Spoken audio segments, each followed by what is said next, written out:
अस्सलाम वालेकुम। मैं आप लोगों के साथ आज कॉम्पटन इफेक्ट इक्वेशन की इक्वेशन के साथ मौजूद हूँ। उसकी डेरिवेशन हम किस तरह ड्राइव करेंगे ये हम देखेंगे। हमारे पास जो है ये कॉम्पटन इफेक्ट का जो है वो डायग्राम है। इसमें हमारे पास जो है ये एक ग्रेफाइट ब्लॉक है जिसमें इलेक्ट्रॉन मौजूद है और यहाँ से एक फोटोन आ रहा है।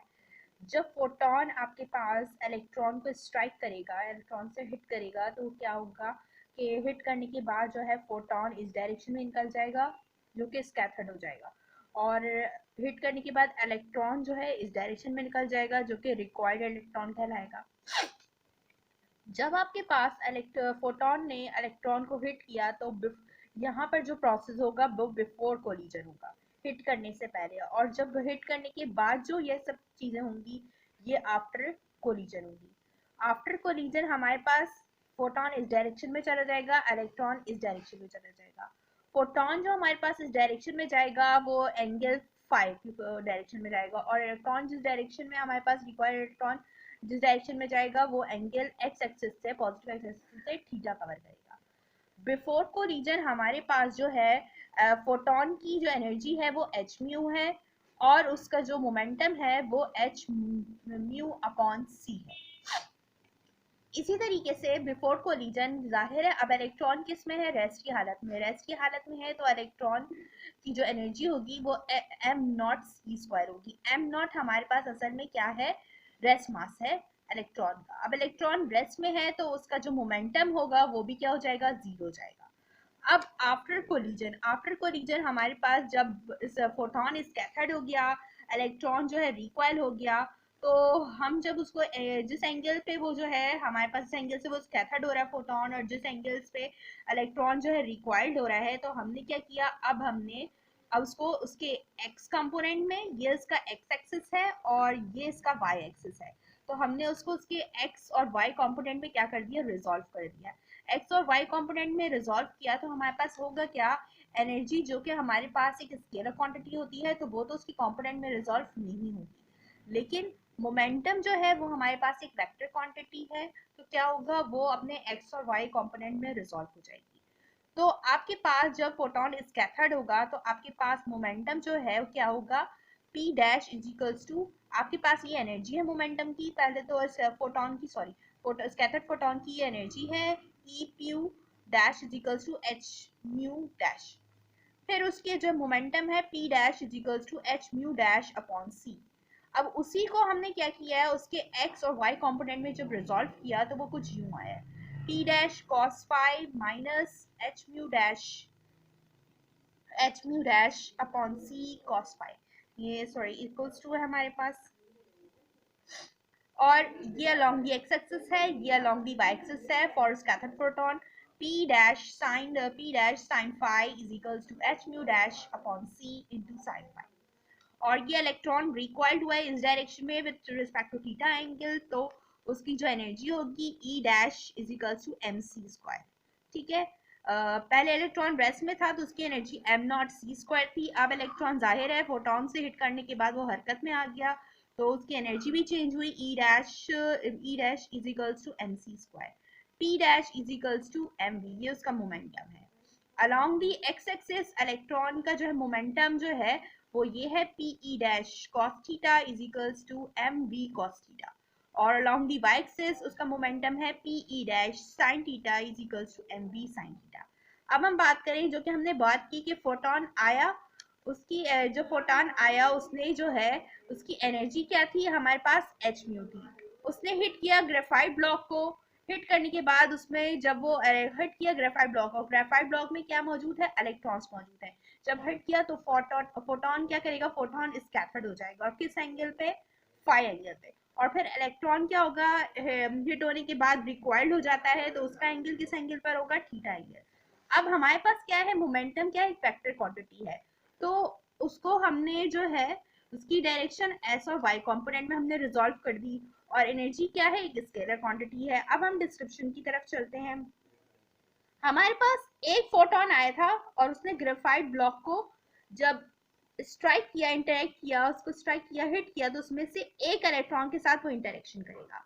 तो जब एक इलेक्ट्रॉन पे इंटरेक्शन होगा तो हमारे पास दो एंगल मिलेंगे, फोटोन स्कैटर्ड हो जाएगा फाई पे तो वो स्कैटरिंग एंगल कहलाएगा, और इलेक्ट्रॉन रिकॉइल्ड हो जाएगा एट एंगल थीटा पे तो वो रिकॉइलिंग एंगल कहलाएगा।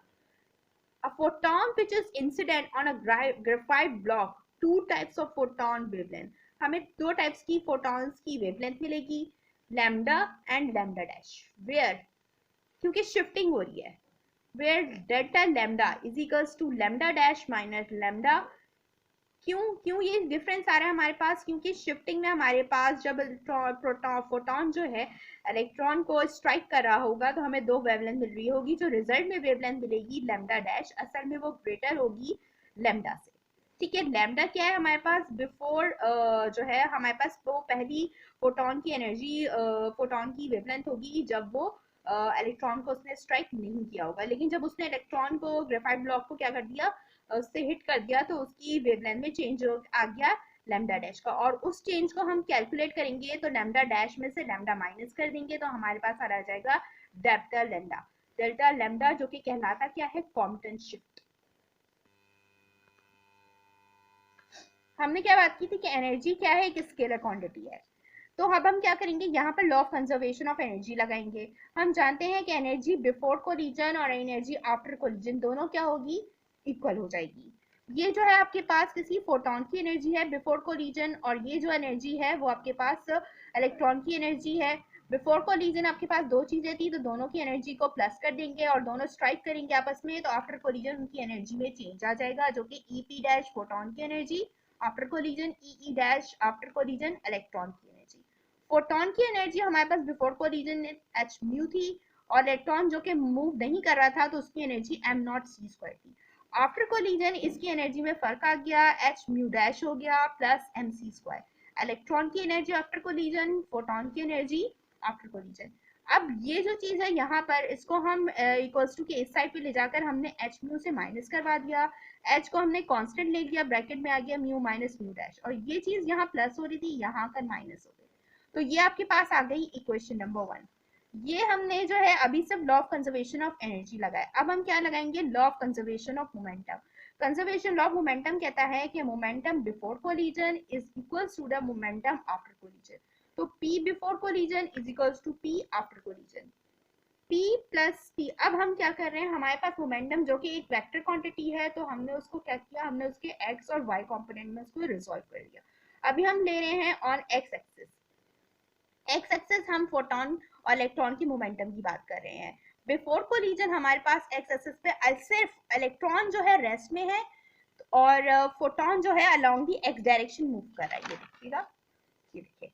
यहाँ पर electron along the x direction rest की हालत में है तो उसका मोमेंटम 0 होगा, जबकि फोटोन आपके पास मूव करता हुआ आ रहा है, हिट कर रहा है इलेक्ट्रॉन को, तो उसका मोमेंटम क्या हो जाएगा, फोटोन का H mu upon C plus electron का momentum before collision due to rest and rest, ये 0 हो जाएगा। आफ्टर कोलिजन टकराने के बाद दोनों का जो है क्या होगा, मोमेंटम चेंज हो जाएगा, H mu dash cos pi क्योंकि स्कैटर्ड हुआ है, cos pi upon C plus M V cos theta, theta है।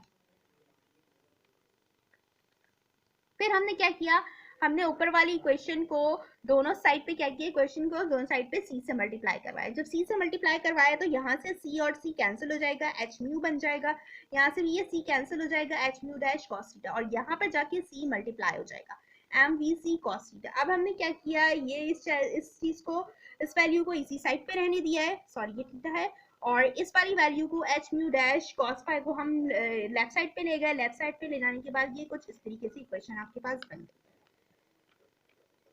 क्वेश्चन नंबर 2, फिर हमने क्या किया, ऑन वाई एक्सिस हमारे पास जो है दोनों जो फोटोन था, इलेक्ट्रॉन तो रेस्ट की हालत में था और फोटोन मूव कर रहा था अलोंग दी एक्स डायरेक्शन, तो उनका जो y कंपोनेंट है बिफोर कोलिजन 0 हो जाएगा, लेकिन आफ्टर कोलिजन हमारे पास कुछ ना कुछ momentum along the y direction भी मिलेगा, तो बिफोर कोलिजन 0 है, after collision along y axis p dash sin phi minus p not dash sin theta, ये इलेक्ट्रॉन का मोमेंटम है अलोंग दी y एक्सिस और ये फोटोन का मोमेंटम है अलोंग दी y axis. h mu dash p dash बराबर था h mu dash upon c sin phi minus p not dash बराबर था m v sin theta.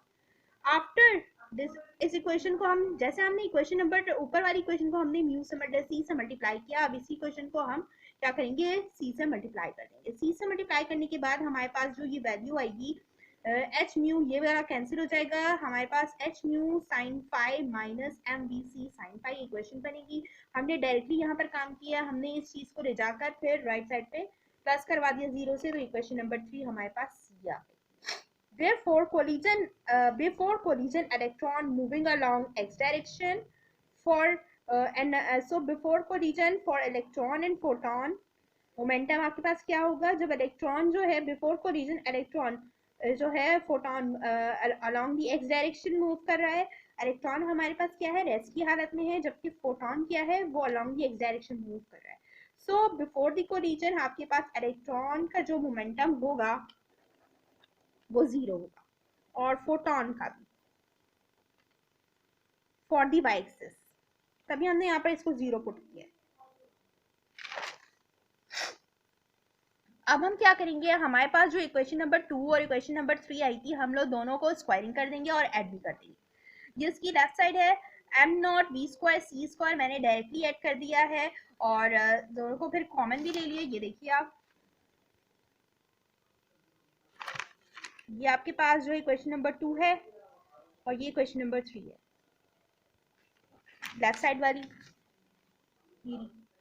M naught V square C square into cos square plus sine square 5 ये common आ चुका है, इसकी वजह से यहाँ पर भी हमने स्क्वायरिंग की है। ये हो गया H mu minus H mu cos five का whole square plus H square mu dash का स्क्वायर इंटू साइन स्क्वायर 5। अब क्या हुआ, हमने हमारे पास ये क्या हुआ कि हमारे पास ये चीज जो है 1 के इक्वल होती है, तो ये चीज तो खत्म हो गई। क्या बचा, M square V square C square is equals to H square mu square minus 2 H square mu mu dash cos 5 plus H square mu dash का square mu dash cos square 5 plus H square mu dash sine square 5। ये चीज हमारे पास कहाँ से आई, इसको हमने खोल दिया, इस ब्रैकेट को जब हमने खोल दिया तो हमारे पास ये चीज आ जाएगी। ये पूरी चीज हमारे पास कहाँ से निकल कर आ रही है, इस होल स्क्वायर को हमने खोल दिया। M square V square C square is equals to H square mu square minus, ये चीज को हमने एज इट इज रहने दिया, और यहाँ से हमारे पास एच स्क्वायर म्यू डैश को हमने क्या किया,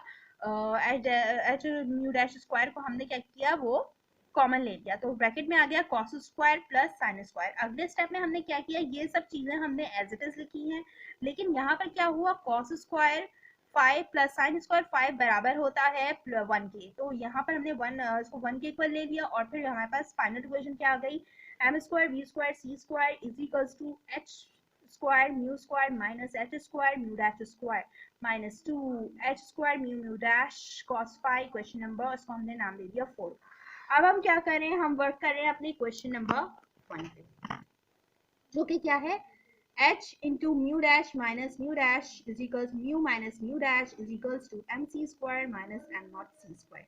अब हमने क्या किया, हमारे पास है क्या कि हमने डायरेक्टली क्या किया कि हमने एम सी स्क्वायर को हमने यही रहने दिया, एम नॉट सी स्क्वायर जो कि यहाँ पर माइनस हो रहा था, यहाँ पर आके यहाँ पर क्या हो गया, ऐड हो गया। ऐड होने के बाद हमने क्या किया, हमने इस इक्वेशन पे दोबारा स्क्वायरिंग कर दी। जब स्क्वायरिंग की तो ये स्क्वायरिंग ऑन बोथ साइड हमने की है, M C square is equal M C square का whole square is equals to H बाहर है into mu minus mu dash plus M not C square का होल स्क्वायर, पूरे का भी स्क्वायर होगा। इसको हमने खोल दिया, और फिर हमने क्या किया, इसको भी खोल दिया, H square mu mu dash का whole square plus M not square C 4 plus 2 H into mu minus mu dash into mu not square C mu not C square.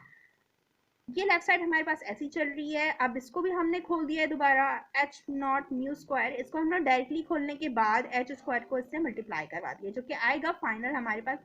इस पे फॉर्मूला अप्लाई किया ए माइनस बी का whole square formula, और खोलने के बाद directly इसको H square से मल्टीप्लाई करवा के हमने फाइनल एक्सप्रेशन यहाँ लिख दिया है, H square mu square plus H square mu dash square minus 2 H square mu dash plus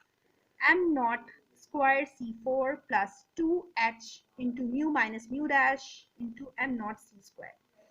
ये हमारे पास एक इक्वेशन आ गई। अब हमने क्या किया, इक्वेशन नंबर, ये हमारे पास इक्वेशन नंबर 5 है। अब हमने क्या किया है, क्वेश्चन नंबर 5 पे हम लगा रहे हैं, हमने लगाया law of conservation of energy से आई है, यानी क्वेश्चन नंबर 5 हमारे पास क्या आई है, कंजर्वेशन लॉ ऑफ एनर्जी से आई है, और जबकि क्वेश्चन नंबर 4 हमारे पास law of conservation of momentum से आई है।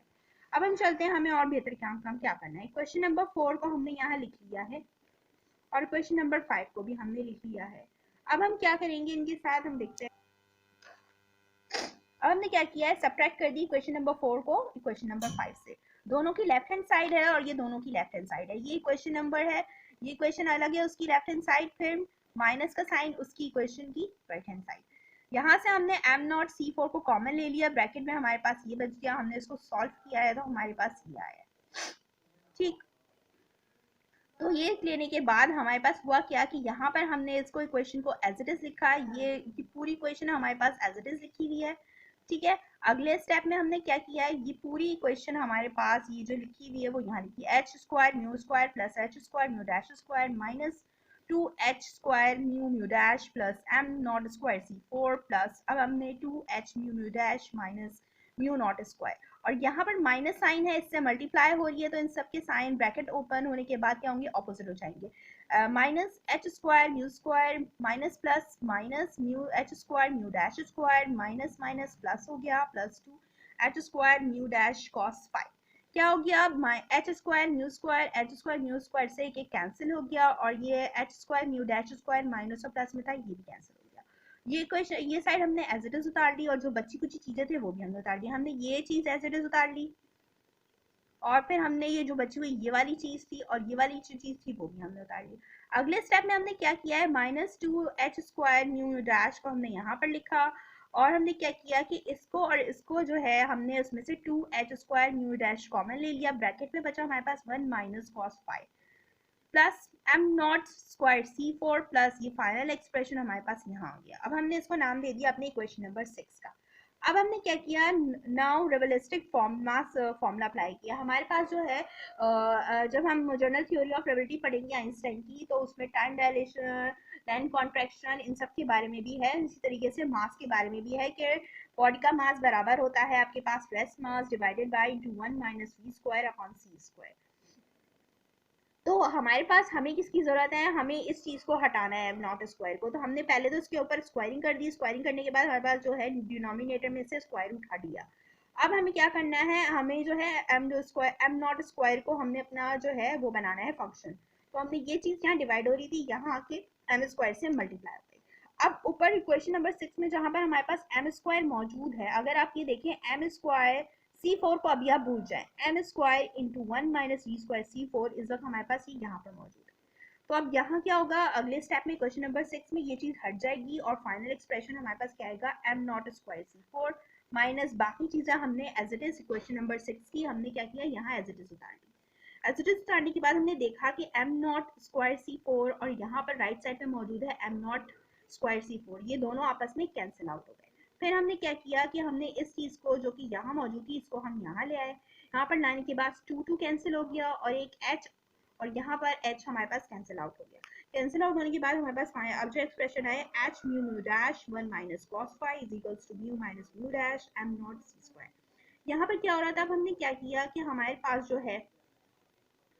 h को हमने ये जो म्यू म्यू डैश है यहाँ पर म्यू माइनस म्यू डैश से ले जाकर हमने डिवाइड करा दिया, और एम नॉट सी स्क्वायर जो कि यहाँ मल्टीप्लाई हो रहा था वहां दूसरी साइड पे जाकर इससे डिवाइड हो गया। इसको हमने नाम दे दिया क्वेश्चन नंबर 7 का। अब जबकि हम जानते हैं एज वी